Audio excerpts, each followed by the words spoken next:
Hello friends, इब्ने सफ़ी की जासूसी दुनिया सीरीज़ की नॉवेल खौफनाक इमारत की नेक्स्ट पार्ट। नॉवेल शुरू करने से पहले अगर आपको हमारा चैनल पसंद आ रहा है तो प्लीज़ हमारे चैनल को सब्सक्राइब कीजिए।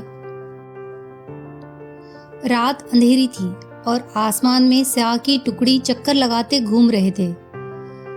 कैप्टन फयाज की मोटरसाइकिल अंधेरे का सीना चीरती हुई चिकनी सड़क पर फिसलती जा रही थी। कैरियर पर इमरान उल्लू की तरह बैठा था। उसके होंठ भींचे हुए थे और नथुने फड़क रहे थे। अचानक वो फयाज का कंधा थपथपाकर बोला, यह तो तयशुदा बात है कि किसी ने एक आंख वाली के वालिद की कुंजी की नकल तैयार करवाई है। लेकिन आखिर क्यों? पूछ कर बताऊंगा। किससे? नीले आसमान से, तारों भरी रात से, हौले हौले चलने वाली ठंडी अदाओं, लाहौल वला कुव्वत हवाओं से। फयाज कुछ न बोला। इमरान बड़बड़ाता रहा, लेकिन शहीद मियाँ की कब्र की साफ सफाई करने वाले की कुंजी उसको हासिल करना आसान रहा होगा। बहरहाल हमें इस इमारत की तारीख मालूम करनी है, शायद हम उसके आसपास पहुंच जाए। मोटरसाइकिल रोक दो। फयाज ने मोटरसाइकिल रोक दी। अब बंद कर दो। फयाज ने इंजन बंद कर दिया। इमरान ने उसके हाथ से मोटरसाइकिल लेकर एक जगह गाड़ी झाड़ी में छुपा दी। आखिर करना क्या चाहते हो? फयाज ने पूछा। मैं पूछता हूँ तुम मुझे क्यों साथ लिए फिरते हो? इमरान बोला। वह कत्ल जो उस इमारत में हुआ था, कत्ल नहीं हादसा कहो। हादसा? क्या मतलब? फयाज हैरत से बोला। मतलब के लिए देखो डिक्शनरी, पेज 112। 112 पर बेगम पारा याद आ रही है। बेगम पारा के साथ अमृत धारा जरूरी है, वरना डेविड की तरह चंदिया साफ। फयाज झुंझलाकर खामोश हो गया। दोनों आहिस्ता आहिस्ता उस इमारत की तरफ बढ़ रहे थे। उन्होंने पहले पूरी इमारत का चक्कर लगाया, फिर दरवाजे के करीब पहुंचकर रुक गए। ओह, इमरान आहिस्ता से बड़बड़ाया। ताला बंद नहीं है। कैसे देख लिया तुमने? मुझे तो सुझाई नहीं देता, फयाज ने कहा। तुम उल्लू नहीं हो, इमरान बोला। चलो इधर से हट जाओ। दोनों वहां से हटकर फिर मकान के पीछे आए। इमरान ऊपर की तरफ देख रहा था। दीवार काफी ऊंची थी। उसने जेब से टॉर्च निकाली और दीवार पर रोशनी डाली। मेरा भार संभाल सकोगे? उसने फयाज से पूछा। मैं नहीं समझा। तुम्हें समझाने के लिए तो बाकायदा ब्लैक बोर्ड और चौक चाहिए। मतलब यह कि मैं ऊपर जाना चाहता हूँ। क्यों? क्या यह समझते हो कि कोई अंदर मौजूद है? फयाज ने उससे कहा। नहीं, यूं ही झक मारने का इरादा है। चलो बैठ जाओ, मैं तुम्हारे कंधे पर खड़ा होकर। फिर भी दीवार बहुत ऊंची है। यार फिर बहस न करो, इमरान उकताकर बोला, वरना मैं वापस जा रहा हूँ। मजबूरन फयाज दीवार के नीचे में बैठ गया। अम्मा जूते तो उतार लो, फयाज ने कहा। लेकर भागना मत, इमरान ने कहा और जूते उतारकर उसके कंधों पर खड़ा हो गया। चलो अब उठो। फयाज आहिस्ता आहिस्ता उठ रहा था। इमरान का हाथ रोशनदान तक पहुंच गया और दूसरे ही लम्हे वह बंदरों की तरह दीवार पर चढ़ गया। फयाज मुंह फाड़े हैरत से उसे देख रहा था। वो सोच रहा था कि इमरान आदमी है या शैतान। क्या यह वही अहमक है जो कभी कभी किसी केचुए की तरह बिल्कुल बेजरर मालूम होता है? जिन रोशनदानों की मदद से इमरान ऊपर पहुंचा था, उन्हीं के जरिए दूसरी तरफ उतर गया। चंद लम्हे वह दीवार से लगा खड़ा रहा, फिर आहिस्ता आहिस्ता उस तरफ बढ़ने लगा जिधर से कई कदमों की आहट ही मिल रही थी। और फिर उसे यह मालूम कर लेने में मुश्किल ना हुई कि वह अपरिचित आदमी उसी कमरे में थे जिसमें उसने लाश देखी थी। कमरे का दरवाजा अंदर से बंद था, लेकिन दरवाजे से मोमबत्ती की हल्की पीली रोशनी छन रही थी। उसके अलावा दालान में बिल्कुल अंधेरा था। इमरान दीवार से चिपका हुआ आहिस्ता आहिस्ता दरवाजे की तरफ बढ़ने लगा, लेकिन अचानक उसकी नज़र शहीद आदमी की कब्र की तरफ उड़ गई। उसका पत्थर ऊपर उठ रहा था। पत्थर और फर्श के बीच की जगह में हल्की सी रोशनी थी और इस जगह से दो खौफनाक आंखें अंधेरे में घूर रही थी। इमरान साहस कर रुक गया। वह आंखें फाड़े कब्र की तरफ देख रहा था। अचानक कमरे से एक चीख बुलंद हुई। चीख थी या किसी ऐसी बंदरिया की आवाज जिसकी गर्दन किसी कुत्ते ने दबोच ली हो। इमरान झपटकर बराबर वाले कमरे में घुस गया। वह जानता था कि इस चीख की प्रतिक्रिया दूसरे कमरे वालों पर क्या होगी। वह दरवाजे में खड़ा कब्र की तरफ देख रहा था। पत्थर अभी तक उठा हुआ था और वह खौफनाक आंखें अब भी चिंगारियां बरसा रही थी। दूसरी चीज के साथ ही बराबर वाले कमरे का दरवाजा खुला। एक चीख भी सुनाई दी जो पहली से अलग थी। शायद यह उन्हीं अपरिचित आदमियों में से किसी की चीख थी। भूत भूत, कोई कांपती हुई आवाज में बोला, और फिर ऐसे लगा जैसे कई आदमी मुख्य दरवाजे की तरफ भाग रहे हो। थोड़ी देर बाद सन्नाटा हो गया। कब्र का पत्थर बराबर हो गया था। इमरान जमीन पर लेटकर सीने के बल रेंगता हुआ मुख्य दरवाजे की तरफ बढ़ा। कभी कभी वह पलट के कब्र की तरफ भी देख लेता, लेकिन फिर पत्थर नहीं उठा। मुख्य दरवाजा बाहर से बंद हो चुका था। इमरान अच्छी तरह इत्मीनान कर लेने के बाद फिर लौट पड़ा। लाश वाले कमरे का दरवाजा खुला हुआ था, लेकिन अब वहां अंधेरे की हुकूमत थी। इमरान ने आहिस्ता से दरवाजा बंद करके टॉर्च निकाली, लेकिन रोशनी होते ही इल्ला लिल्लाहि व इन्ना इलैहि राजिऊन, इमरान बड़बड़ाया, खुदा तुम्हारी भी मगफिरत करे। ठीक उसी जगह जहां पर पहले भी एक लाश देख चुका था, दूसरी पड़ी हुई थी। उसकी पीठ पर भी 3 जख्म थे, जिससे खून बहकर फर्श पर फैल रहा था। इमरान ने झुककर उसे देखा। वह एक हट्टा कट्टा और काफी खूबसूरत जवान था और लिबास से किसी ऊंची सोसाइटी का शख्स मालूम होता था। आज उनकी, कल अपनी बारी है। इमरान साधुओं के अंदाज में बड़बड़ाता हुआ सीधा हो गया। उसके हाथ में कागज का एक टुकड़ा था जो मरने वाले की मुट्ठी से बहुत मुश्किल से निकला था। वह चंद लम्हे उसे टॉर्च की रोशनी में देखता रहा। फिर अर्थपूर्ण अंदाज में सिर हिलाकर उसने कागज को कोट की अंदरूनी जेब में रख लिया। कमरे के बाकी हिस्सों की हालत वैसी ही थी जो उसने पिछली बार देखी थी।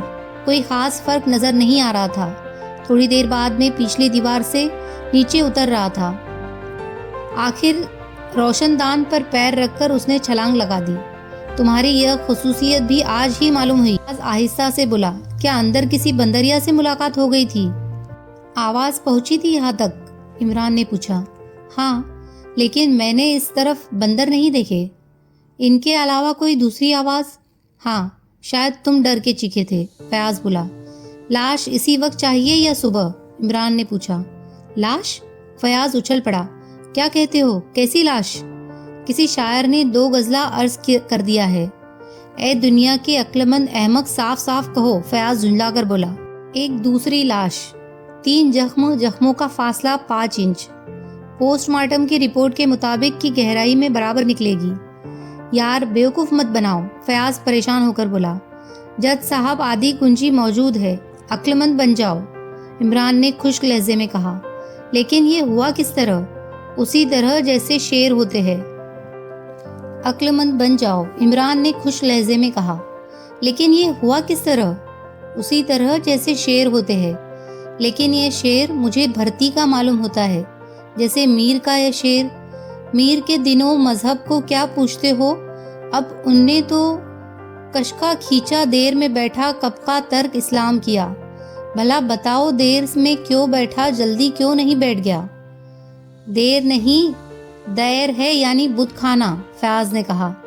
फिर बड़बड़ाकर आकर बोला, लाहौल बिला कुव्वत, मैं भी उसी बेहुदगी में पड़ गया। वो लाश इमारत के किस हिस्से में है? उसी कमरे में, और ठीक उसी जगह जहां पहली लाश मिली थी। लेकिन वो आवाजें कैसी थी? फयाज ने पूछा। ओह, ना पूछो तो बेहतर है। मैंने इतना हंसी वाला मंजर आज तक नहीं देखा। यानी पहले एक गधा दिखाई दिया जिस पर एक बंदरिया सवार थी, फिर दूसरा साया नजर आया जो यकीनन किसी आदमी का था।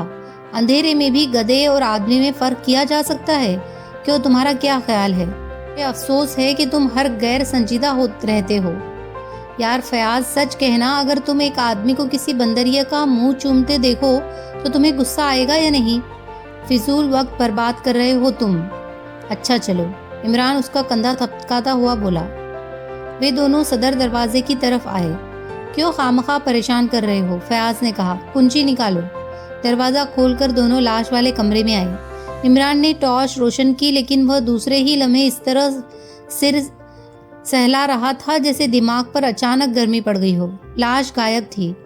ये क्या मजाक है? फयाज भन्ना कर पलटा।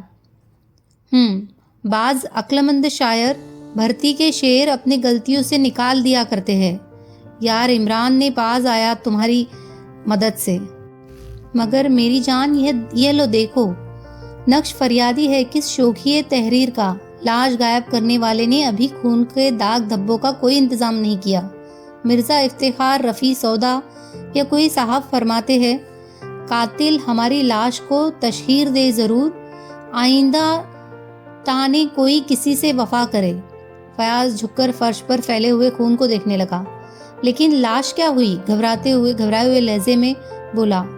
फरिश्ते उठा ले गए। मरने वाला बहिश्ती था, मगर लाहौल बिला बहिश्ती सक्के को भी कहते हैं। ओह हो, फिरदौसी था, लेकिन फिरदौसी तो महमूद गजनबी की जिंदगी में ही मर गया था। फिर क्या कहेंगे? भाई बोलो ना यार, भेजा मत चाटो, उलझन बताओ जल्दी, क्या कहेंगे? सिर चकरा रहा है और दौरा पड़ जाएगा। जन्नती कहेंगे इमरान, तुमसे खुदा समझे। जियो। हाँ तो मरने वाला जन्नती था, और क्या कह रहा था मैं? तुम यही रुके क्यों नहीं रहे? फयाज बिगड़ कर बोला। मुझे आवाज दे ली होती। सुनो यार बंदरिया, तो क्या मैंने आज तक किसी मक्खी का भी बोसा नहीं लिया? इमरान मायूसी से बोला। क्या मामला है? तुम कई बार बंदरिया का हवाला दे चुके। जो कुछ अभी तक बताया है बिल्कुल सही था। उस आदमी ने गधे पर से बंदरिया उतारी, उसे कमरे में ले गया, फिर बंदरिया दोबारा चीखी और वह आदमी एक बार। उसके बाद सन्नाटा छा गया, फिर लाश दिखाई दी। गधा और बंदरिया गायब थे। सच कह रहे हो? फयाज भर्राई हुई आवाज में बोला। मुझे झूठा समझने वाले पर कहरे खुदाबंदी क्यों नहीं टूटता? फयाज थोड़ी देर तक खामोश रहा, फिर थूक निकल कर बोला। तो फिर सुबह पर रखो। इमरान की नजरें फिर कब्र की तरफ उड़ गई। कब्र का पत्थर उठा हुआ था और वही खौफनाक आंखें अंधेरे में घूर रही थी। इमरान ने टॉर्च बुझा दी और फयाज को दीवार की ओट में धकेल दिया। न जाने क्यों वह चाहता था कि फयाज की नजर उस पर न पड़ने पाए। क्या? फयाज कांप कर बोला। बंदरिया, इमरान ने कहा। कुछ और भी कहना चाहता था कि कहीं चीख एक बार फिर सन्नाटे में लहरा गई। अरे बाप! फयाज किसी खौफजदा बच्चे की तरह बोला। आंखें बंद कर लो, इमरान ने संजीदगी से कहा। ऐसी चीजों पर नजर पड़ने से हार्ट फेल भी हो जाया करता है। रिवॉल्वर लाए हो? नहीं, तुमने बताया कब था? खैर कोई बात नहीं, अच्छा ठहरो। इमरान आहिस्ता आहिस्ता दरवाजे की तरफ बढ़ता हुआ बोला। कपड़े का पत्थर बराबर हो चुका था और सन्नाटा पहले से भी कुछ ज्यादा गहरा लगने लगा था। 1 बज गया था। फयाज इमरान को उसकी कोठी के करीब उतार कर चला गया। पाई बाग का दरवाजा बंद हो चुका था। इमरान फाटक हिलाने लगा। ऊँगते हुए चौकीदार ने हाँक लगाई। प्यारे चौकीदार, मैं हूँ तुम्हारा खादिम Ali Imran, SSC PhD London. कौन? छोटे सरकार? चौकीदार फाटक के करीब आकर बोला। हुजूर मुश्किल है। दुनिया का हर बड़ा आदमी कह गया है कि वह मुश्किल ही नहीं जो आसान हो जाए। बड़े सरकार का हुक्म है कि फाटक न खोला जाए। अब बताइए, बड़े सरकार तक कन्फ्यूशियस का पैगाम पहुंचा दो। जी सरकार, चौकीदार को खड़ा होकर बोला। उनसे कह दो कन्फ्यूशियस ने कहा है कि अंधेरी रात में भटकने वाले ईमानदारों के लिए अपने दरवाजे खोल दो। मगर बड़े सरकार ने कहा है। हाँ, बड़े सरकार, उन्हें चीन में पैदा होना था। खैर, तुम उन तक कन्फ्यूशियस का यह पैगाम जरूर पहुंचा देना। मैं क्या बताऊं? चौकीदार कांपती हुई आवाज में बोला। अब आप कहाँ जाएंगे? फकीर ये सुहानी रात किसी कब्रिस्तान में बसर करेगा। मैं आपके लिए क्या करूं? दुआए मगफिरत। अच्छा टाटा। इमरान चल पड़ा और फिर आधे घंटे बाद वह टिप टॉप नाइट क्लब में दाखिल हो रहा था। लेकिन दरवाजे में कदम रखते ही इंटेलिजेंट डिपार्टमेंट के एक डिप्टी डायरेक्टर से मुठभेड़ हो गई, जो उसके पापा के क्लास फेलो भी रह चुके थे। ओहो साहबजादे, तो तुम अब इधर भी दिखाई देने लगे हो? जी हाँ, अक्सर फ्लैश खेलने के लिए चला आता हूँ। इमरान ने सिर झुकाकर बड़ी आज्ञाकारिता से कहा। प्लाश? तो आप क्या प्लाश भी? जी हाँ, कभी कभी नशे में दिल चाहता है। ओहो, तो शराब भी पीने लगे हो? वह क्या अर्ज करूँ, कसम ले लीजिए जो कभी तन्हा पी हो। अक्सर शराबी तवायफे भी मिल जाती है जो पिलाए बगैर मानती नहीं। लाहौल विला कुव्वत, तो तुम आजकल रहमान साहब का नाम उछाल रहे हो। अब आप ही फरमाइए, इमरान मायूसी से बोला। आपको शरीफ लड़की ना मिले तो क्या किया जाए? वैसे कसम ले लीजिए, जब कोई मिल जाती है तो मैं तवायफों पर लानत भेजकर खुदा का शुक्र अदा करता हूँ। शायद रहमान साहब इसकी खबर नहीं। खैर, अगर उनसे मुलाकात हो तो कन्फ्यूशंस का यह कलाम दोहरा दीजिएगा कि जब किसी ईमानदार को अपनी ही छत के नीचे पनाह नहीं मिलती तो अंधेरी गलियों में भौंकने वाले कुत्तों से दोस्ती कर लेता है। डिप्टी डायरेक्टर उसे घूरता हुआ बाहर चला गया। इमरान ने सीटी बजाने वाले अंदाज में होठ सिकोड़कर हॉल का अंदाज लिया। उसकी नजरें एक मेज पर रुक गई जहां एक खूबसूरत औरत अपने आप सामने पोर्ट की बोतल रखे सिगरेट पी रही थी। गिलास आधे से ज्यादा खाली था। इमरान उसके करीब पहुंचकर रुक गया। क्या मैं यहाँ बैठ सकता हूँ लेडी जहांगीर? वह जरा झुककर बोला। ओह तुम? लेडी जहांगीर अपनी दाहिनी भाव उठाकर बोली। नहीं, हरगिज नहीं। कोई बात नहीं, इमरान मासूमियत से मुस्कुराकर बोला। कन्फ्यूशियस ने कहा था। मुझे कन्फ्यूशियस में कोई दिलचस्पी नहीं, वह झुंझलाकर बोली। तो डीएच लॉरेंस का एक जुमला सुन लीजिए। मैं कुछ सुनना नहीं चाहती, तुम यहाँ से हट जाओ, लेडी जहांगीर गिलास उठाती हुई बोली। ओह, इसका ख्याल कीजिए कि आप मेरी मंगेतर भी रह चुकी है। Shut up. आपकी मर्जी, आपकी मर्जी। मैं तो सिर्फ आपको यह बताना चाहता था कि आज सुबह ही से मौसम बहुत खुशगवार था। वह मुस्कुरा पड़ी। बैठ जाओ, उसने कहा और एक ही सांस में गिलास खाली कर दी। वो थोड़ी देर अपनी नशीली आंखें इमरान के चेहरे पर जमाई रही, फिर सिगरेट का एक लंबा कश लेकर आगे झुकते हुए आहिस्ता से बोली। मैं अब भी तुम्हारी हूँ। मगर सर जहांगीर, इमरान बड़ी मायूसी से बोला। दफन करो उसे। हाय, तो क्या मर गए? इमरान घबराकर खड़ा हो गया। लेडी जहांगीर हंस पड़ी। तुम्हारी हिमाकतें बड़ी प्यारी होती है, वह अपनी बाई आंख दबाकर बोली और इमरान ने शर्म से सिर झुका लिया। क्या पियोगे? लेडी जहांगीर ने थोड़ी देर बाद पूछा। दही की लस्सी। दही की लस्सी? ही, शायद तुम नशे में हो। ठहरिए, इमरान बौखला कर बोला।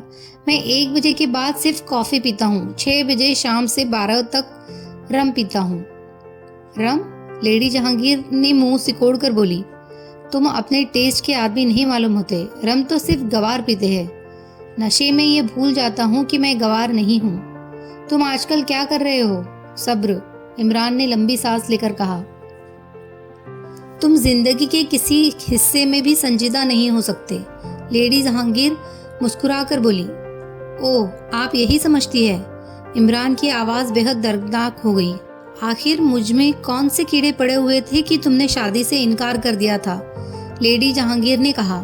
मैंने कब इनकार किया था? इमरान रोनी सूरत बनाकर बोला। मैंने तो आपके वालिद साहब को सिर्फ शेर सुनाए थे।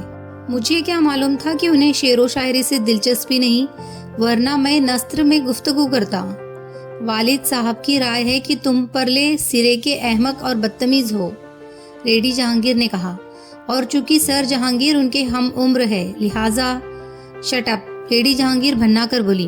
बहरहाल यूं ही तड़प तड़प कर मर जाऊंगा। इमरान की आवाज फिर दर्दनाक हो गई। लेडी जहांगीर गौर से उसका चेहरा देख रही थी। क्या वाकई तुम्हें अफसोस है? उसने आहिस्ता से पूछा। यह तुम पूछ रही हो, और वह भी इस तरह से जैसे तुम्हें मेरे बयान पर शक हो। इमरान की आंखों में न सिर्फ आंसू छलक आए बल्कि बहने भी लगे। अरे no my dear, Imran darling, क्या कर रहे हो तुम? लेडी जहांगीर ने उसकी तरफ रुमाल बढ़ा दिया। मैं इसी गम में मर जाऊंगा, वह आंसू खुश से करता हुआ बोला। नहीं, तुम्हें शादी कर लेनी चाहिए, लेडी जहांगीर ने कहा। और मैं तो हमेशा तुम्हारी ही रहूंगी। वह दूसरा गिलास भर रही थी।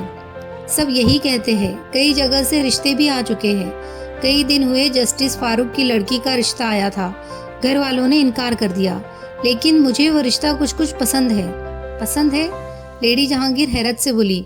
तुमने उनकी लड़की को देखा है? हाँ, वही ना जो रीटा हेवर्थ स्टाइल के बाल बनाती है और आमतौर से काला चश्मा लगाए रहती है। जानते हो वो काला चश्मा क्यों लगाती है? लेडी जहांगीर ने पूछा। नहीं, लेकिन अच्छी लगती है, लेडी जहांगीर ने कहकहा लगाया। इसीलिए काला चश्मा लगाती है कि उसकी एक आंख गायब है। हाय, इमरान उछल पड़ा। और शायद इसी वजह से तुम्हारे घर वालों ने यह रिश्ता मंजूर नहीं किया। तुम उसे जानती हो? इमरान ने पूछा। अच्छी तरह से, और आजकल मैं उसे बहुत खूबसूरत आदमी के साथ देखती हूँ। शायद वह भी तुम्हारी तरह अहमक होगा। कौन है वह? मैं उसकी गर्दन तोड़ दूंगा, इमरान तमक कर बोला। फिर अचानक चौंक कर खुद ही बड़बड़ाने लगा। लाहौल विला कुव्वत, भला मुझसे क्या मतलब? बड़ी हैरत अंगेज बात है कि एक इंतहाई खूबसूरत नौजवान कानी लड़की से शादी करे। वाकई वह दुनिया का 8वां अजूबा होगा, इमरान ने कहा। क्या मैं उसे जानता हूँ? पता नहीं, कम से कम मैं तो नहीं जानती, और जिसे मैं नहीं जानती वो इस शहर के किसी आला खानदान का आदमी नहीं हो सकता। कब से देख रही हो उसे? यही कोई 15-20 दिन से। क्या वे यहाँ भी आते हैं? नहीं, मैंने उन्हें कामिनों में अक्सर देखा है। मिर्जा गालिब ने ठीक ही कहा है। नाला सरमाया यक आलम ओ, आलम कफी खाक आसमां बैजा ए कुमरी नजर आता है मुझे। मतलब क्या हुआ? लेडी जहांगीर ने पूछा। पता नहीं, इमरान ने बड़ी मासूमियत से कहा और ख्यालों में डूबकर मेज पर तबला बजाने लगा। सुबह तक बारिश जरूर होगी, लेडी जहांगीर अंगड़ाई लेकर बोली। सर जहांगीर आजकल नजर नहीं आते, इमरान ने कहा। 1 माह के लिए बाहर गए हुए हैं। गुड, इमरान मुस्कुराकर बोला। क्यों? लेडी जहांगीर उसे अर्थपूर्ण नजरों से देखने लगी। कुछ नहीं, कन्फ्यूशियस ने कहा है। मत बोर करो, लेडी जहांगीर चिढ़कर बोली। वैसे ही बाय द वे, क्या तुम्हारा रात भर का प्रोग्राम है? नहीं, ऐसा तो नहीं। क्यों? मैं अपनी तन्हाई में बैठकर रोना चाहता हूँ। तुम बिल्कुल गधे हो, बल्कि गधे से भी बदतर। मैं भी यही महसूस करता हूँ। क्या तुम मुझे अपनी छत के नीचे रोने का मौका दोगी? कन्फ्यूशियस ने कहा है। Imran, please shut up. Lady Jahangir, मैं एक लंडूरे मुर्ग की तरह उदास हूँ। चलो उठे। लेकिन अपने कन्फ्यूशियस को यही छोड़ चलो, बोरियत मुझसे बर्दाश्त नहीं होती। तकरीबन आधे घंटे बाद इमरान लेडी जहांगीर की ख्वाबगाह में खड़ा उसे आंखें फाड़ फाड़ कर देख रहा था। लेडी जहांगीर के जिस्म पर सिर्फ नाइट गाउन था। वह अंगड़ाई लेकर मुस्कुराने लगी। क्या सोच रहे हो? उसने भर्राई हुई आवाज में कहा। मैं सोच रहा था कि आखिर किस त्रिकोण के तीनों कोनों को जोड़ 90 डिग्री के 2 कोनों के बराबर क्यों होता है? फिर बकवास शुरू कर दी तुमने। लेडी जहांगीर की नशीली आंखों में झल्लाहट नजर आने लगी। माय डियर लेडी जहांगीर, अगर मैं साबित कर दूं कि 90 डिग्री का कोण कोई चीज ही नहीं है, तो दुनिया का बहुत बड़ा आदमी हो सकता हूँ। जहन्नुम में जा सकते हो। लेडी जहांगीर बुरा सा मुंह बनाकर बड़बड़ाई। जहन्नुम? क्या तुम्हें जहन्नुम पर यकीन है? इमरान, मैं तुझे धक्के देकर निकाल दूंगी। लेडी जहांगीर, मुझे नींद आ रही है। सर जहांगीर के बेडरूम में उनका स्लीपिंग सूट होगा, पहन लो। शुक्रिया। ख्वाबा किधर है? सामने वाला कमरा, लेडी जहांगीर ने कहा और बेचैनी से टहलने लगी। इमरान ने सर जहांगीर के कमरे में घुसकर अंदर से दरवाजा बंद कर लिया। लेडी जहांगीर टहलती रही। 10 मिनट गुजर गया। आखिर वो झुंझलाकर सर जहांगीर के ख्वाबगाह के दरवाजे पर आई। धक्का दिया, लेकिन अंदर से चटकनी चढ़ा दी गई थी। क्या करने लगे इमरान? उसने दरवाजे थपथपाना शुरू कर दिया, लेकिन जवाब नदारद। फिर उसे ऐसा महसूस हुआ जैसे इमरान खर्राटे भर रहा हो। उसने दरवाजे से कान लगा दिया। सच में खर्राटे की ही आवाज थी। फिर दूसरे लम्हे वो कुर्सी पर खड़ी होकर दरवाजे के ऊपरी शीशे से कमरे के अंदर झांक रही थी। उसने देखा कि इमरान कपड़े और जूते पहने हुए सर जहांगीर के पलंग पर पड़ा खर्राटे ले रहा है, और उसने बिजली भी नहीं बुझाई थी। वो अपने होठों को दायरे की शक्ल में सिकोड़े इमरान को किसी भूखी बिल्ली की तरह घूर रही थी। फिर उसने हाथ मारकर दरवाजे का एक शीशा तोड़ दिया। नौकर शायद सर्वेंट क्वार्टर में सोए हुए थे, वरना शीशे के छनाके उनमें से एक आध जरूर जगा देते। ये और बात है कि इमरान की नींद पर उनका जर्रा बराबर भी असर नहीं पड़ा। लेडी जहांगीर ने अंदर हाथ डालकर चटकनी नीचे गिरा दी। नशे में तो थी ही, जिस्म का पूरा जोर दरवाजे पर दे रखा था। चिटकनी खुलते ही दोनों पट खुल गए और वह कुर्सी समेत ख्वाबगाह में जा गिरी। इमरान ने उन धीमी आवाज में कराकर करवट बदली और बड़बड़ाने लगा। हाँ, संथेलिक गैस की वह कुछ मीठी मीठी सी होती है। पता नहीं वह जाग रहा था या ख्वाब में बड़बड़ाया था। लेडी जहांगीर फर्श पर बैठी अपनी पेशानी पर हाथ फेर कर बिसुर रही थी। 2-3 मिनट बाद वह उठी और इमरान पर टूट पड़ी। सुअर कमीने, ये तेरे बाप का घर है, फोटो निकलो यहाँ से। उसे बुरी तरह झिंझोड़ रही थी। इमरान बौखला कर बैठा। हाय, क्या सब भाग गए? दूर हो जाओ यहाँ से। लेडी जहांगीर ने उसका कॉलर पकड़कर झटका मारा। हाँ हाँ, सब ठीक है। इमरान अपना गिरेबान छुड़ाकर फिर लेट गया। इस बार लेडी जहांगीर ने उसे बालों से पकड़कर उठाया। हाय, क्या अभी नहीं गया? इमरान झल्ला कर उठ बैठा। हम नहीं, आदमकद आईना रखा हुआ था। ओह, तो आप है? आईने में अपना अक्स देख कर बोला। फिर इस तरह मुक्का बनाकर उठाया जैसे उस पर हमला करेगा। वो जरा आहिस्ता आहिस्ता आईने की तरफ बढ़ रहा था, जैसे किसी दुश्मन से मुकाबला करने के लिए फूंक फूंक कर कदम रखा हो। फिर अचानक सामने से हटकर एक किनारे पर चलने लगा। आईने के करीब पहुंचकर दीवार से लगकर खड़ा हो गया। लेडी जहांगीर की तरफ देखकर इस तरह होठों पर उंगली रख ली जैसे वह आईने के करीब नहीं बल्कि किसी दरवाजे से लगा खड़ा हो और इस बात का इंतजार कर रहा हो कि जैसे ही दुश्मन दरवाजे में कदम रखेगा वह उस पर हमला कर बैठेगा।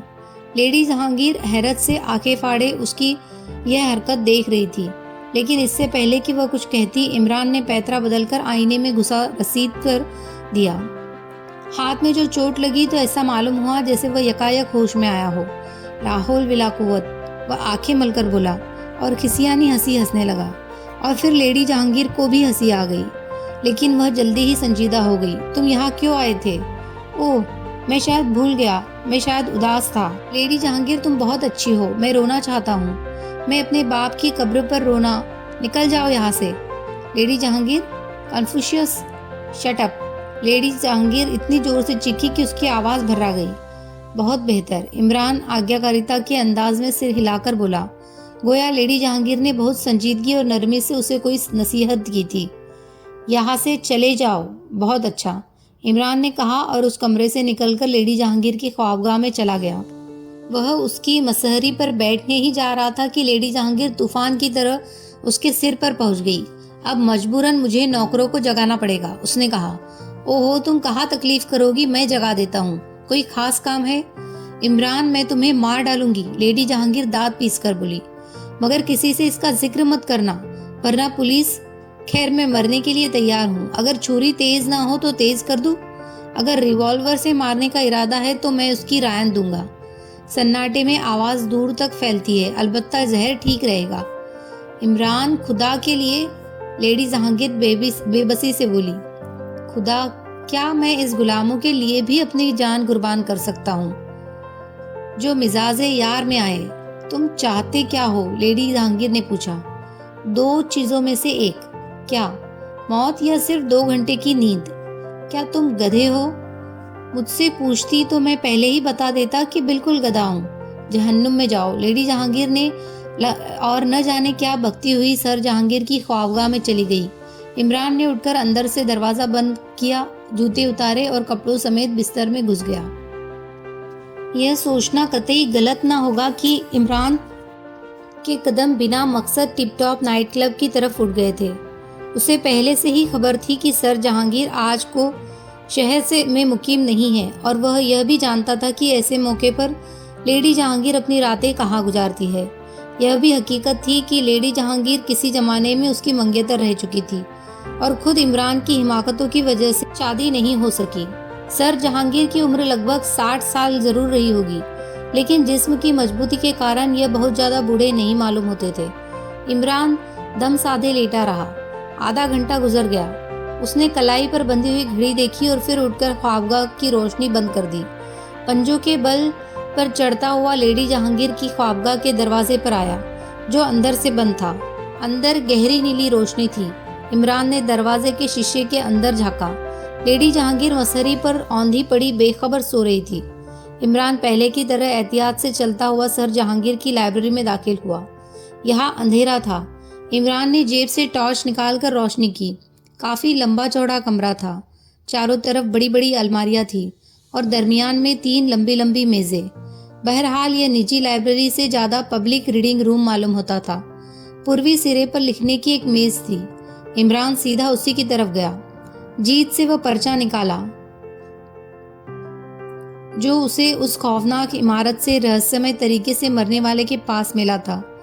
वह उसे गौर से देखता रहा, फिर मेज पर रखे हुए कागजात उलटने लगा। थोड़ी देर बाद वह हैरत से आंखें फाड़े एक राइटिंग पैड के लेटर हेड की तरफ देख रहा था। उसके हाथ में दबे हुए कागज में और उसमें कोई फर्क न था। दोनों पर एक ही किस्म के निशान थे और यह निशान सर जहांगीर के पूर्वजों के कारनामों की यादगार थे जो उन्होंने मुगलिया दौरे हुकूमत में सर अंजाम दिए थे। सर जहांगीर के इन निशानों को अब तक इस्तेमाल कर रहे थे। उनके कागजात पर उनके नाम की बजाय अक्सर यही निशान छपे होते थे। इमरान ने मेज पर रखे कागजात को पहले से ही तरतीब में रख दिया और चुपचाप लाइब्रेरी से निकल गया। लेडी जहांगीर के बयान के मुताबिक सर जहांगीर 1 माह से गायब थे। तो फिर इमरान का जहन चौकड़ियां भरने लगा। आखिर उन मामला से जहांगीर का क्या ताल्लुक? ख्वाबा में वापस आने से पहले उसने एक बार फिर उस कमरे में झांका जहां लेडी जहांगीर सो रही थी और मुस्कुराता हुआ उस कमरे में चला आया जहां उसे खुद सोना था। सुबह 9 बजे लेडी जहांगीर उसे बुरी तरह झिंझोड़ कर जगा रही थी। Well done. इमरान हड़बड़ाकर उठ बैठा और मसहरी पर उकड़ू बैठकर इस तरह ताली बजाने लगा जैसे किसी खेल के मैदान में बैठा हुआ खिलाड़ियों को दाद दे रहा हो। ये क्या बेहूदगी है? लेडी जहांगीर झुंझला कर बोली। Oh sorry. वह चौंक कर लेडी जहांगीर को हैरान नजरों से देखता हुआ बोला। हेलो लेडी जहांगीर, फरमाइए, सुबह सुबह कैसे तकलीफ की? तुम्हारा दिमाग तो खराब नहीं हो गया? लेडी जहांगीर ने इंतहाई गुस्से में कहा। हो सकता है, इमरान ने बुरा सा मुंह बनाकर कहा और अपने नौकरों के नाम ले लेकर उन्हें पुकारने लगा। लेडी जहांगीर उसे चंद लम्हे घूरती रही, फिर बोली, बराहे करम अब तुम यहाँ से चले जाओ, वरना। हाय, तुम मुझे मेरे घर से निकालने वाली हो? कौन हो? इमरान उछल कर खड़ा हो गया। जो तुम्हारे बाप का घर है। लेडी जहांगीर की आवाज बंद हो गई। इमरान चारों तरफ हैरानी से देखने लगा, फिर इस तरह उछला जैसे अचानक सिर पर कोई चीज गिरी हो। अरे मैं कहाँ हूँ? कमरा तो मेरा मालूम नहीं होता। अब जाओ वरना मुझे नौकरों को बुलाना पड़ेगा। नौकरों को बुलाकर क्या करोगी? मेरे लायक खिदमत? वैसे तुम गुस्से में बहुत हसीन लगती हो। Shut up. अच्छा, कुछ नहीं कहूँगा, इमरान बिसुर कर बोला और फिर मसहरी पर बैठ गया। लेडी जहांगीर उसे खा जाने वाली नजरों से घूरती रही। उसकी सांस फूल रही थी और चेहरा सुर्ख हो गया था। इमरान ने जूते पहने, खूटी से कोट उतारा और फिर इतना से लेडीज जहांगीर की श्रृंगार मेज पर जम गया और फिर अपने बाल दुरुस्त करते वक्त इस तरह गुनगुना रहा था जैसे सचमुच अपने कमरे में बैठा हो। लेडी जहांगीर दांत पीस रही थी, लेकिन साथ ही बेबसी के भाव भी उसके चेहरे पर उमड़ आए थे। टाटा। इमरान दरवाजे के करीब पहुंचकर मुड़ा और अहमकों की तरह मुस्कुराता हुआ बाहर निकल गया। उसका जहन बिल्कुल साफ हो गया था। पिछली रात की जानकारी ही उसकी तसल्ली के लिए काफी थी। मरे हुए आदमी के हाथ में रहस्यमय ढंग से मैडम से सर जहांगीर के लेटर पैड का पाया जाना इस बात की दलील है कि इस मामले से सर जहांगीर का कुछ न कुछ ताल्लुक जरूर है और शायद सर जहांगीर शहर ही में मौजूद थे। हो सकता है कि लेडी जहांगीर यह न जानती हो। इमरान को आकर्षक आदमी की फिक्र थी जिसे इन दिनों जज साहब की लड़की के साथ देखा जा रहा था। देख लिया जाएगा, वह आहिस्ता से बड़बड़ाया। उसका इरादा तो नहीं था। देख लिया जाएगा, वह आहिस्ता से बड़बड़ाया। उसका इरादा तो नहीं था कि घर की तरफ जाए, मगर जाना ही पड़ा। घर गए बगैर मोटरसाइकिल किस तरह मिलती? उसे यह भी तो मालूम करना था कि वह खौफनाक इमारत दरअसल थी किसकी। अगर उसका मालिक गांव वालों के लिए अजनबी था तो जाहिर है कि उसने वह इमारत खुद ही बनवाई होगी, क्योंकि इमारत बहुत पुराने ढंग से बनी हुई थी। लिहाजा ऐसी सूरत में यही सोचा जा सकता था कि मौजूदा मालिक ने भी उसे किसी तरह खरीदा ही होगा। घर पहुंचकर इमरान की शामत ने उसे पुकारा। बड़ी भी शायद पहले ही से भरी बैठी थी। इमरान की सूरत देखते आग बबूला हो गई। कहा था रे कमीने? ओहो अम्मा भी। Good morning dearest. मॉर्निंग के बच्चे, मैं पूछती हूँ रात कहा था? वो अम्मा भी क्या बताओ, वह हजरत मौलाना बल्कि मशीरदी मौलाई सैयदना जिगरी मुरादाबादी है ना। लाहौल विला कुव्वत, मतलब यह कि मौलवी तफज्जुल हुसैन किबला की खिदमत में रात हाजिर था। अल्लाह अल्लाह, क्या बुजुर्ग है। अम्मा भी, बस ये समझ लीजिए कि मैं आज से नमाज शुरू कर दूंगा। अरे कमीने कुत्ते, तू मुझे बेवकूफ बना रहा है। बड़ी भी झुंझलाई हुई मुस्कुराहट के साथ बोली। अरे तौबा अम्मा भी, इमरान जोर से अपना मुंह पीटने लगा। आपकी कदमों के नीचे मेरी जन्नत है। और फिर सुरैया को आता देखकर इमरान ने जल्द से जल्द वहां से खिसक जाना चाहा। बड़ी भी बराबर बड़बड़ाए जा रही थी। अम्मा भी, आप खामखा अपनी तबीयत खराब कर रही है, दिमाग में खुश्की चढ़ जाएगी, सुरैया ने आते ही कहा। और ये भाईजान, उनको खुद के हवाले कीजिए। इमरान कुछ न बोला। अम्मा भी को बड़बड़ाता छोड़कर तो नहीं जा सकता था। शर्म नहीं आती, बाप की पगड़ी उछालते फिर रहे हैं। सुरैया ने अम्मा भी के किसी मिसरे पर गिरह लगाई। हाय, तो क्या अब्बा जान ने पगड़ी बांधनी शुरू कर दी? इमरान आनंदित लहजे में चीखा। अम्मा भी दिल की मरीज थी, कमजोर भी थी, लिहाजा उन्हें गुस्सा आ गया। ऐसी हालत में हमेशा उनका हाथ जूती की तरफ जाता था। इमरान इत्मीनान से जमीन पर बैठ गया और फिर तड़ातड़ की आवाज के अलावा और कुछ नहीं सुन सका। अम्मा भी जब उसे जी भरकर पीट चुकी तो उन्होंने रोना शुरू कर दिया। सुरैया उन्हें दूसरे कमरे में घसीट ले गई। इमरान की चचाजाद बहनों ने उसे घेर लिया। कोई उसके कोट की धूल झाड़ रही थी और कोई टाई की गांठ दुरुस्त कर रही थी। एक ने सिर पर चंपी शुरू कर दी। इमरान ने जेब से सिगरेट निकालकर सुलगाया और इस तरह खड़ा रहा जैसे वो बिल्कुल तन्हा हो। 2-4 कश लेकर अपने कमरे की राह ली और उसकी चचाजाद बहनें जरीना और सूफिया एक दूसरे का मुंह देखती रह गई। इमरान ने कमरे में आकर ब्लैक हैट एक तरफ उछाली, कोट मसहरी पर फेंका और एक आराम कुर्सी पर गिरकर ऊँघने लगा।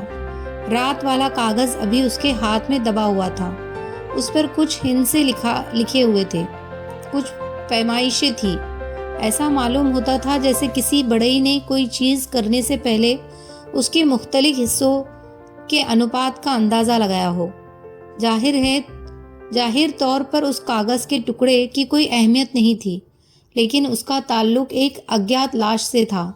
ऐसे आदमी की लाश से जिसका कत्ल बड़ी रहस्यमय स्थिति में हुआ था, और उस हालत में यह दूसरा कत्ल था। इमरान को इस सिलसिले में पुलिस या इंटेलिजेंस डिपार्टमेंट की व्यस्तता की कोई जानकारी नहीं थी। उसने फयाज से ये भी मालूम करने की कोशिश नहीं की थी कि पुलिस ने इन हादसों के बारे में क्या राय कायम की है। इमरान ने कागज का टुकड़ा अपने सूटकेस में डाल दिया और दूसरा सूट पहनकर दोबारा बाहर जाने के लिए तैयार हो गया। थोड़ी देर बाद उसकी मोटरसाइकिल उसी कस्बे की तरफ जा रही थी जहां वह खौफनाक इमारत थी। कस्बे में पहुंचकर इस बात का पता लगाने में ज्यादा दिक्कत नहीं हुई कि वह इमारत पहले किसकी मिल्कियत थी। इमरान कस्बे के एक जिम्मेदार आदमी से बोला, जिसने इमारत जज साहब को बेच दी थी। अब से 8 साल पहले की बात है, उसने बताया। अयाज साहब ने वह इमारत हमसे खरीदी थी। मरने से पहले भी उसे कानूनी तौर पर शहर के किसी जज साहब के नाम कर गए। अयाज साहब कौन थे? पहले कहाँ रहते थे? इमरान ने सवाल किया। हमें कुछ नहीं मालूम। इमारत खरीदने के बाद 3 साल तक जिंदा रहे, लेकिन किसी को कुछ न मालूम हो सका कि वो कौन थे और पहले कहाँ रहते थे। उनके साथ एक नौकर था जो अभी इमारत के सामने वाले एक हिस्से में रहता है, यानी कब्र का वह मुजाविर, इमरान ने कहा, और बूढ़े आदमी ने सिर में हाँ में सिर हिला दिया। वह थोड़ी देर तक कुछ सोचता रहा, फिर बोला, वह कब्र भी अयाज साहब ही ने खोजी थी। हमारे खानदान वालों को तो इसकी जानकारी नहीं थी। वहाँ पहले कभी कोई कब्र नहीं थी। हमने अपने बुजुर्गों से भी उसके बारे में कुछ नहीं सुना। ओह, इमरान घूरता हुआ बोला, भला कब्र किस तरह खोजी गई थी? उन्होंने ख्वाब में देखा था कि इस जगह पर कोई शहीद मर्द दफन है। दूसरे ही दिन कब्र बनानी शुरू कर दी। खुद ही बनानी शुरू कर दी? इमरान ने हैरत से पूछा। जी हाँ, वे अपना सारा काम खुद ही करते थे। काफी दौलतमंद भी थे, लेकिन उन्हें कंजूस नहीं कहा जा सकता क्योंकि वो दिल खोलकर खैरात करते थे। जिस कमरे में लाश थी उसकी दीवारों पर प्लास्टर है, लेकिन दूसरे कमरे में नहीं। इसकी क्या वजह है? प्लास्टर भी अयाज साहब ही ने किया था खुद ही? जी हाँ। इस पर यहाँ कस्बे में तो बड़ी कानाफूसी हुई होगी। कतई नहीं जनाब, अभी भी यहाँ लोगों का यही हाल है कि अयाज साहब को ही पहुँचे हुए बुजुर्ग थे, और मेरा ख्याल है उनका नौकर भी बुजुर्गी से खाली नहीं। कभी ऐसे लोग भी याज साहब से मिलने आए थे जो यहाँ वालों के लिए अजनबी रहे हो? जी नहीं, मुझे तो याद नहीं। मेरा ख्याल है कि उनसे कभी कोई मिलने नहीं आया। अच्छा, बहुत शुक्रिया। इमरान बूढ़े आदमी से हाथ मिलाकर अपनी मोटरसाइकिल की तरफ बढ़ गया। अब वह उस इमारत की तरफ जा रहा था और उसके जहन में एक साथ कई ख्याल थे। अयाज ने वह कब्र खुद ही बनाई थी और कमरे में प्लास्टर खुद ही किया था। क्या वह एक अच्छा राजगीर भी था? कब्र वहां पहले नहीं थी, वह अयाज ही की खोज थी। उसका नौकर आज भी कब्र से चिमटा हुआ है। आखिर क्यों? उसी एक कमरे में प्लास्टर करने की क्या जरूरत थी? इमरान इमारत के करीब पहुंच गया। बाहरी बैठक जिसमें कब्र का मुजाविर भी रहता था खुली हुई थी और वह खुद भी मौजूद था। इमरान ने उस पर एक उचटती हुई नजर डाली। अधेड़ उम्र का मजबूत कदकाठी का आदमी था। चेहरे पर घनी दाढ़ी और आंखें सुर्ख थी। शायद वो हमेशा ऐसी ही रहती थी। इमरान ने 2-3 बार जल्दी जल्दी पलकें झपकाई और फिर उसके चेहरे पर पुराने बेवकूफ़ी के लक्षण उभर आए। क्या बात है? उसे देखते ही नौकर ने ललकारा। मुझे आपकी दुआ से नौकरी मिल गई है, इमरान विनम्र लहजे में बोला। सोचा आपकी खिदमत करता चलूं। भाग जाओ। कब्र का मुजाविर सुर्ख सुर्ख आंखें निकालने लगा। अब इतना न तड़पाइए, इमरान हाथ जोड़कर बोला। आखिरी दरख्वास्त करूंगा। कौन हो तुम? क्या चाहते हो? मुजाविर यकायक नरम पड़ गया। लड़का, बस एक लड़के के बगैर घर सुना लगता है। यह हजरत 30 साल के बच्चे की आरजू है। 30 साल? तुम्हारी उम्र क्या है? मुसाफिर उसे घूरने लगा। 25 साल। भागो, मुझे लौंडा बनाते हो? अभी भस्म कर दूंगा। आप गलत समझो या हजरत, मैं अपने बाप के लिए कह रहा था, दूसरी शादी करने वाले हैं। चाहते हो या? मुजाविर उठता हुआ बोला। सरकार, इमरान हाथ जोड़कर विनम्र लहजे में बोला, पुलिस आपको बेहद परेशान करने वाली है। भाग जाओ, पुलिस वाले गधे हैं, वो फकीर का क्या बिगाड़ लेंगे? फकीर के साये में 2 खून हुए होंगे। पुलिस जज साहब की लड़की से क्यों नहीं पूछती कि वह एक मुस्टंडे को लेकर यहाँ क्यों आई थी? या हजरत, पुलिस वाकई गधी है, आप कुछ रास्ता दिखाइए। तुम खुफिया पुलिस में हो ना? नहीं सरकार, मैं एक अखबार का रिपोर्टर हूँ। कोई नई खबर मिल जाएगी तो पेट भरेगा। हाँ, अच्छा बैठ जाओ। मैं इसे बर्दाश्त नहीं कर सकता कि वह मकान जहाँ एक बुजुर्ग का मजार है बदकारी का अड्डा बने। पुलिस को चाहिए कि उसकी रोकथाम करे। हजरत, मैं बिल्कुल नहीं समझा, इमरान मायूसी से बोला। मैं समझाता हूँ। मुजाविर अपनी सुर्ख सुर्ख आंखें फाड़ कर बोला। 14 तारीख को जज साहब की लौंडिया अपने यार को लेकर यहाँ आई थी और घंटों अंदर रही। आपने एतराज नहीं किया? मैं होता तो दोनों के सर फाड़ देता। तौबा तौबा, इतने बड़े बुजुर्ग के मजार पर। इमरान अपना मुंह पीटने लगा। बस खून के घूंट पीकर रह गया। क्या करूं? मेरे मुर्शिद मकान उन लोगों को दे गए हैं, वरना बता देता। आपके मुर्शिद? हाँ, हजरत अयाज रहमत अल्लाह अल्लाह, वे मेरे पीर थे। इस मकान का यह कमरा मुझे दे गए हैं ताकि मजार शरीफ की देखभाल करता रहूं। अयाज साहब का मजार शरीफ कहाँ है? इमरान ने पूछा। कब्रिस्तान में। तो वसीयत थी कि मेरी कब्र बराबर कर दी जाए, कोई निशान न रखा जाए। तो जज साहब की लड़की को पहचानते हैं आप? हाँ, पहचानता हूँ, वो कानी है। इमरान ने सीने पर हाथ मारा। मुजाविर उससे घूरने लगा। अच्छा हजरत, 14 की रात को वह यहाँ आई थी और 16 की सुबह को लाश पाई गई। एक नहीं, अभी हजारों मिलेगी। मुजाविर को जलाल आ गया। मजार शरीफ की बेहुरमती है। मगर सरकार, मुमकिन है कि वह उनका भाई रहा हो? हरगिज नहीं, जज साहब के कोई लड़का नहीं है। तब तो फिर मामला है। इमरान अपना दाहिना नाखून खुजाने लगा। इमरान वहां से भी चल पड़ा। वह फिर कस्बे के अंदर वापस जा रहा था। 3 घंटे तक वह मुख्तलिफ लोगों से पूछताछ करता रहा और फिर शहर की तरफ रवाना हो गया।